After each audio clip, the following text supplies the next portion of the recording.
Oh, God, what hit me? That would have been me. What the? Harold? Why? Quiet, you stupid little acorn! Walter, but I thought. What, that I was some character from silly storybook? Dude, calm down. I was just asking a question. Do you know how long I was trapped in that book for? Nearly 30 years, and all because of people like you. Me? What did I ever do to you? You wouldn't understand. I just want to get this over with. Get what over with?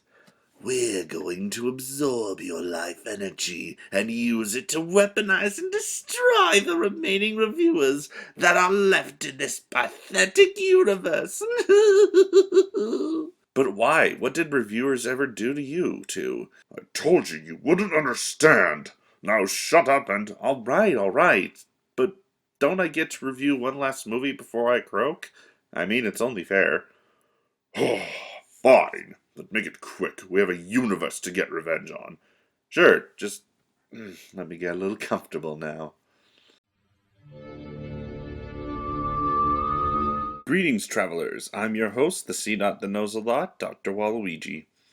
Today is a special occasion as it's the 1 year anniversary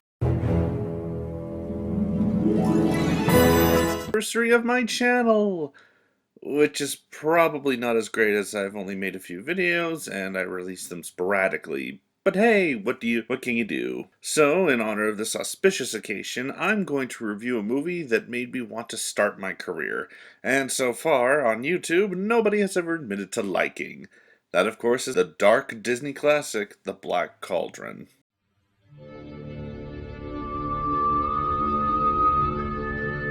1968. The Black Cauldron was released during the first dark age of Disney, as throughout the 70s and 80s, Disney was going through a major change, as much of the original animators and writers from Disney were retiring, and thus were having to pass the torch onto this new generation.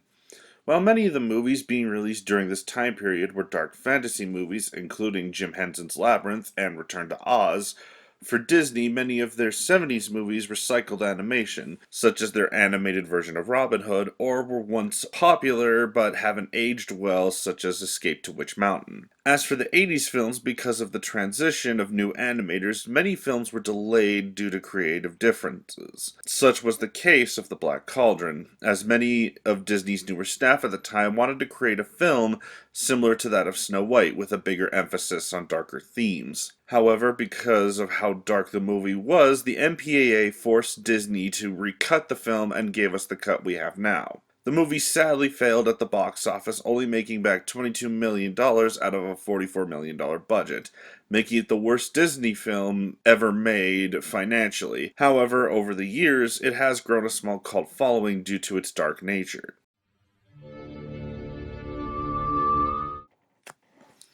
The movie follows a young boy named Taran, along with his friends, must find an evil cauldron that can raise the dead and destroy it before the evil Horned King can get his hands on it to conquer the world.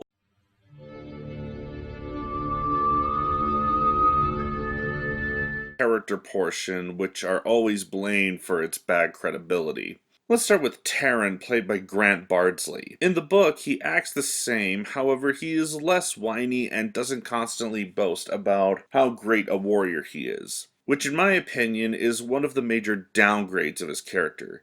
Yes, I get why people hate Taran for his constant whining, but here's the thing, he's 15! It makes more sense for him to act this way because he's living in a world where he's growing up as an adult and needs to prove himself. Plus, he does learn throughout the movie that he isn't destined for greatness and is satisfied with that. I can understand why others would prefer his book counterpart, but for me, his book counterpart is as dull as cardboard and I never felt a connection with him like I did with the movie version. Next is what many people consider to be the worst character in this movie, and that is Gurgi, played by John Byner. And to be perfectly honest, I never despised Gurgi like other fans do. I even liked him as a kid when I watched this movie. But after reading the books, I completely understand where the readers are coming from with this character.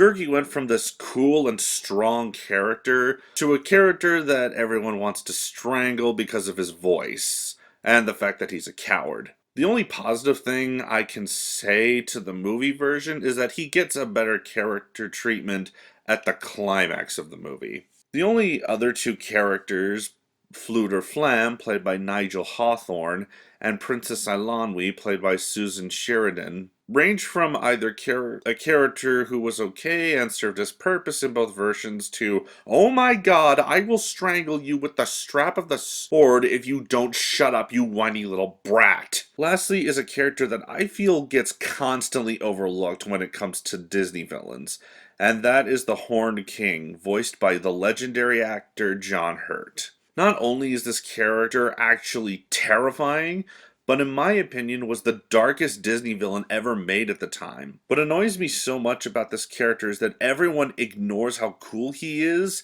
and will often say that Maleficent or Lady Tremaine are better villains. I personally have nothing against those characters, but when it comes to evil things that those villains did, we have a woman who puts her child into an eternal sleep, and one who tortures her stepdaughter. And then we have the Horned King here, who is the equivalent of a Lich King killing people and using their bodies to reanimate them as an army of the dead. Yeah, this guy constantly gets put down because he's in a crappy movie.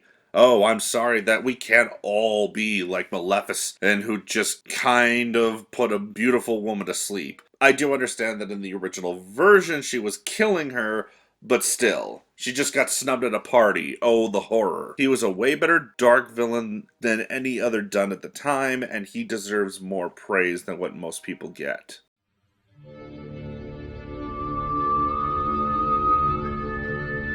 One of the many positives that this movie has gained over the years is the animation. While it is true that there were many production delays, those delays gave us one of the most beautiful and creepiest looking Disney movies. Everything from the backgrounds of the Horned King's land to the farm that Taran comes from makes this a beautiful looking movie. Another point I give this movie is that some of the character changes, especially when considering the villain. As I mentioned before, John Hurt plays the Horned King to perfection in this movie. He was and still is one of the few Disney villains that terrified me as a kid. Which brings me to the problem with the book's characterization. In the book, he is a lackey to the main villain.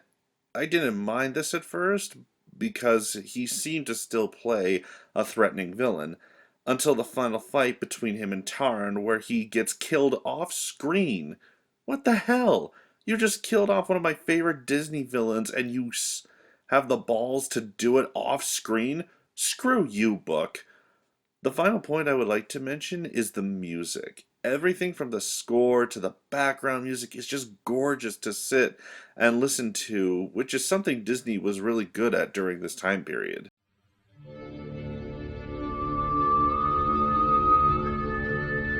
If there's one thing I will agree with most of the fans of the book is that much of the movie needed to be re-edited. What makes this movie not work as well is that they tried to add too many plot points from both the first and the second book.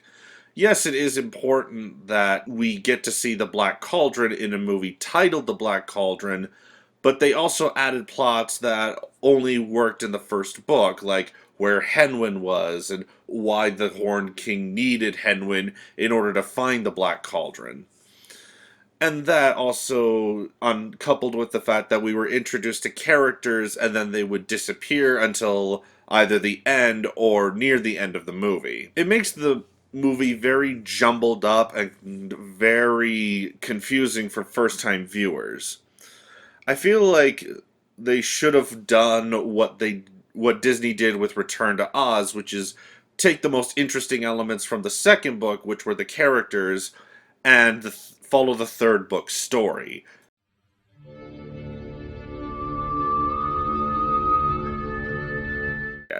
While it may not be a movie that all fans of the books enjoy, there is a cult following that comes from people who grew up watching dark fantasy movies, and even some Disney fans who wanted a much more adult, animated Disney film. So to write this off as the worst Disney film when there are others that fit that description, to me seems unfair and downright foolish. I give this, well, how was that? What, not going to do a send-off like you usually do? Well, there would be no point since you're going to kill me and all. Well, it was interesting to see you tackle something so hated at least. Yes, which is something that we should have gotten to by now. Yes, let's get to it. Computer, activate Security Protocol 5. Wait, what? Wait, what?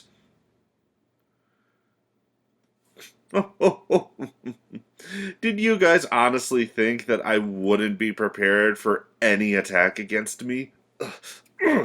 What is this? It's a containment unit that I made to capture ghost-type avatars. Then how come I can't escape this unit if it's made for ghost-type avatars?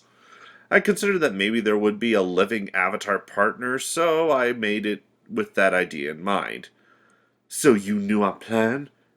Didn't know much about your plan until after the whole otherworld thing. But now I understand. So what do you plan to do with us then, since we tried to kill you and all? Well, for starters, I'm sending you to the brig. Then I'm going to end my episode and deal with you later. I will talk with both of you in the next 60 days. Computer, transport them to the separate cells in the brig. Acknowledged.